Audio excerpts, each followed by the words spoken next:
নমস্কার, জয় হিন্দ, জয় ভারত বন্ধুরা। Welcome back to real political array. Let's start the video. ভাবুন, আমাদের দেশে একটা টেররিস্ট চুপচাপ ইনফিল্ট্রেট করে গেছে। সে অপারেট করতে স্টার্ট করেছে। সে ফ্লাইট বুক করছে, টাকা রিসিভ করছে, হোটেলে চেক ইন করেছে আর নিজের হ্যান্ডেলারদের সাথে ফোনে কথা বলতে স্টার্ট করেছে for his next course of action. কিন্তু এই ডেঞ্জারাস টেরর প্লটের ব্যাপারে আমাদের গভর্নমেন্টের কাছে কোনো ইনফরমেশন নেই। বাট আমাদের ইন্টেলিজেন্স এজেন্সিরা হিন্ট পাচ্ছে যে কোনো টেরর অ্যাট্যাক হওয়ার সম্ভাবনা আছে।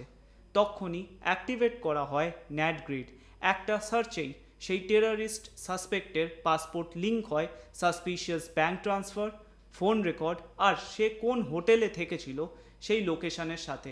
ইনস্ট্যান্টলি পুরো টেরর প্লটের ব্যাপারে গভর্নমেন্টের কাছে ইনফরমেশন পৌঁছে যায় আর টেরর অ্যাট্যাক হওয়ার আগেই সেই টেররিস্টকে নিউট্রালাইজ করে দেওয়া হয়। এতে ইন্ডিয়ান গভর্নমেন্ট আর আমাদের ইন্টেলিজেন্স এজেন্সিরা অনেক বড় দুর্ঘটনার থেকে ইন্ডিয়ান সিটিজেন্সদের বাঁচাতে সক্ষম হয়। অনেক দিন ধরে ইন্ডিয়া ন্যাটগ্রিডকে পুরো শক্তি দিয়ে ইউজ করছিল না, যার জন্য অনেক জায়গাতেই ইন্টেলিজেন্স ফেলিওর হচ্ছিল। এখন এটা ফাইনালি রোল আউট হয়ে গেছে, কিন্তু যেখানে এটা সিকিউরিটিকে স্ট্রং করবে সেখানে প্রাইভেসি নিয়ে অনেক বড় প্রশ্ন উঠছে। আমরা আজকে ডিসকাস করব ন্যাটগ্রিড কি, কিভাবে কাজ করে আর কেন এটা নিয়ে ডিবেট চলছে। ন্যাটগ্রিড আসলে কি? National intelligence grid. ন্যাটগ্রিড হলো ভারতের সেন্ট্রালাইজড সুপার ডেটাবেস, যা জন্ম নিয়েছিল 2008 মুম্বাই 26/11 অ্যাটাকের পর। 166 জনের মৃত্যু আমাদের ইন্টেলিজেন্স এজেন্সিগুলোর ফেলিওর এক্সপোজ করে দিয়েছিল। র research and analysis wing and IB intelligence ব্যুরোর মধ্যে ইন্টেল কোঅর্ডিনেশন মিসিং ছিল। পুলিশের ইন্টেলিজেন্স ইউনিটের কাছে কোনো ইন্টেল ছিল না যখন টেররিস্ট টেক্সট মেসেজ পাঠাচ্ছিল নিজের পার্টনার আর হ্যান্ডেলারদের ফ্রিলি, যার জন্য অনেক বড় দুর্ঘটনা হয়ে যায়। মুম্বাই 2008 26/11 দুর্ঘটনার পর আসে ন্যাটগ্রিড। 2010-এ লঞ্চ করা হয়েছিল মিনিস্ট্রি অফ হোম অ্যাফেয়ার্সের আন্ডারে একটা অ্যাটাচড অফিস হিসেবে। এটা কোনো এজেন্সি নয়, এটা একটা টেক প্ল্যাটফর্ম যা ডেটা কালেক্ট করে airlines, railways, banks, telecoms, hospitals, voter roll এবং এনপিআর ন্যাশনাল পপুলেশন রেজিস্টার থেকে। এর মেন গোল হচ্ছে সিকিউরিটি ফোর্সেসকে রিয়েল টাইম একটা 360 ডিগ্রি ভিউ দেয়া অনগোয়িং টেরর প্লট অ্যান্ড সাসপেক্টদের ওপর। এটাকে আমরা ইন্টেলিজেন্স এজেন্সিদের গুগলও বলতে পারি। সাপোজ আমাদের ইন্টেলিজেন্স এজেন্সিরা কারোর উপর ইনফরমেশন বার করতে চায়, তারা সেই সাসপেক্টের ফোন নাম্বারকে ইউটিলাইজ করতে পারে। ন্যাটগ্রিড ইউজ করে সাসপেক্টের travel history, bank transaction, family ties আর যত ইনফরমেশন আছে সব পেয়ে যাবে, যা হেল্প করবে সাসপেক্টকে লোকেট করতে আর নিউট্রালাইজ করতে। আগে যা ইন্টেলিজেন্স গ্যাপ হতো সেই গ্যাপকে ফিল করতে সক্ষম হবে আমাদের এজেন্সিরা। 2024-এর মধ্যে এটা ফুললি অপারেশনাল হয়ে গেছিল। প্রতি মাস 45,000 কোয়ারি হ্যান্ডেল করে। 2012-তে CCS cabinet committee on security ন্যাটগ্রিডকে গ্রিন লাইট দিয়েছিল। ন্যাটগ্রিডের পারপাস কি? ন্যাটগ্রিডের মিশন টেররিজম আর অর্গানাইজড ক্রাইমকে ধ্বংস করা সিমলেস ইন্টেল শেয়ারিংয়ের মাধ্যমে। এটা 21+ ডেটা ক্যাটাগরি লিঙ্ক করে, কোনো নতুন স্পাইং নয়। যা আগে ইনফরমেশন ছিল সেই ইনফরমেশনকে ফেডারেট করে। Core functions real time queries. Police বা এনআইএ এজেন্ট যদি একটা নাম টাইপ করে, এটা ইনস্ট্যান্টলি ক্রস চেক করে passports, SIM cards, bank accounts. Early warnings AI pattern flag করে, যেমন hawala transfer terror hotspots. Speedy probes Pahalgam style অ্যাটাকের পর ন্যাটগ্রিড বম্বার স্ট্রেস করা স্টার্ট করেছে via CCTNS crime and criminal tracking network and systems, FIRs আর vehicle registry link দিয়ে। Budget 2023-24-এ 200 কোটি টাকা অ্যালোকেট করা হয়েছিল ডেটাবেসের জন্য for storing data of bomb blast, terror funding, fake currency, narcotics, hawala networks আর আর্মস স্মাগলিংয়ের জন্য। মাল্টিপল রিপোর্টস সাজেস্ট করেছে যে 2024-এ একটা আইসিস মডিউল ফয়েল করা হয় এয়ারলাইন বুকিং আর ক্রিপ্টো ওয়ালেট লিঙ্ক করে, এমএইচএ লিক্সের মতো। ন্যাটগ্রিড সিস্টেম কিভাবে ইউজ হয় আর কারা এই সিস্টেমকে চালায়? জয়েন্ট সেক্রেটারি লেভেলের একজন সিইওর নেতৃত্বে চলছে ন্যাটগ্রিড। বর্তমান বস হৃদেশ কুমার অগাস্ট 2025-এ অ্যাপয়েন্ট হয়েছেন। এর আগে পীয়ূষ গোয়েল ছিলেন। স্টাফ ডেপুটেশনের আন্ডারে টেক এক্সপার্টসরাও আছে। কাদের কাছে অ্যাক্সেস আছে ন্যাটগ্রিড সিস্টেমের?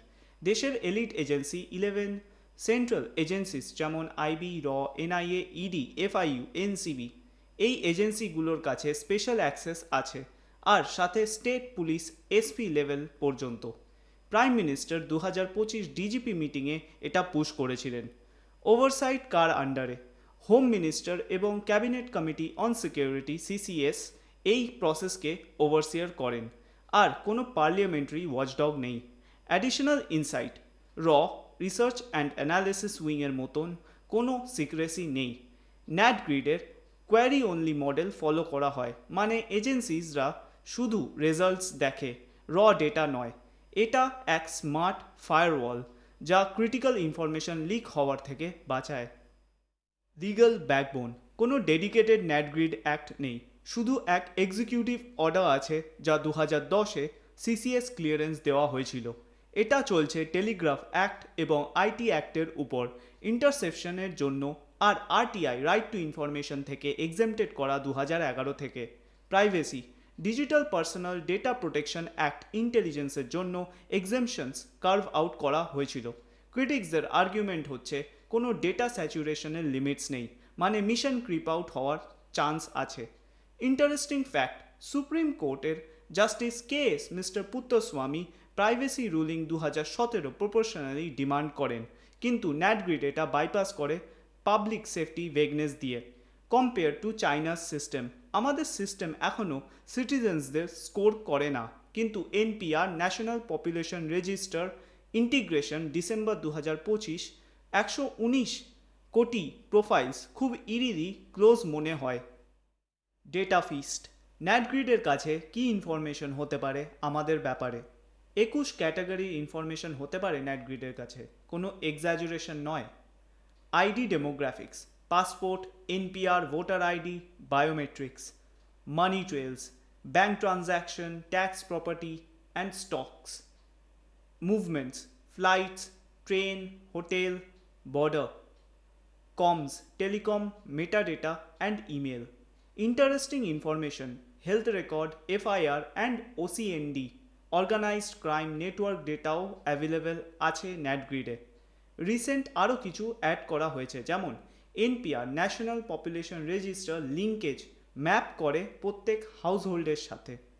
যদি আমরা এই প্রসেসের গ্লোবাল প্যারালাল দেখি, তাহলে আমাদের সামনে আসবে প্রিজম, স্নোডেন লিকস, কিন্তু ডোমেস্টিক ফোকাসড। ইন্ডিয়ার টেক এভলিউশন, বড় ডেটা প্ল্যাটফর্মের সাথে গান্ডিভা এআইকে ইউজ করা হয় ফর ফেশিয়াল রেকগনিশন। যদি সাসপেক্টের একটা ফটো দেওয়া হয়, এটা কেওয়াইসির ফটোর সাথে ডেটাবেসে ম্যাচ করে, তারপর মিডলওয়্যার কোয়ারি করে ডটস কানেক্ট করে invisibly. Security, locked access encryption, Delhi Bengaluru server. নতুন ক্যাপাবিলিটি কি? OCND organised crime network data fuse করে এনআইএ আর স্টেট এটিএসের ডেটার সাথে, কিন্তু কিছু রিস্কও আছে। ডিপ ফেক দিয়ে গান্ডিভাকে কনফিউজ করা যেতে পারে এক্সপার্টের রায় হিসেবে। 2026-এ আপগ্রেড করার দরকার। এর ডার্ক সাইড কি? মাস সার্ভিলেন্স ফিয়ার প্রত্যেক ইন্ডিয়ানকে ম্যাপ করে according to CIS, cyber and information security division. এআইর বায়েস সবচেয়ে বেশি হিট করে মার্জিনালাইজদের।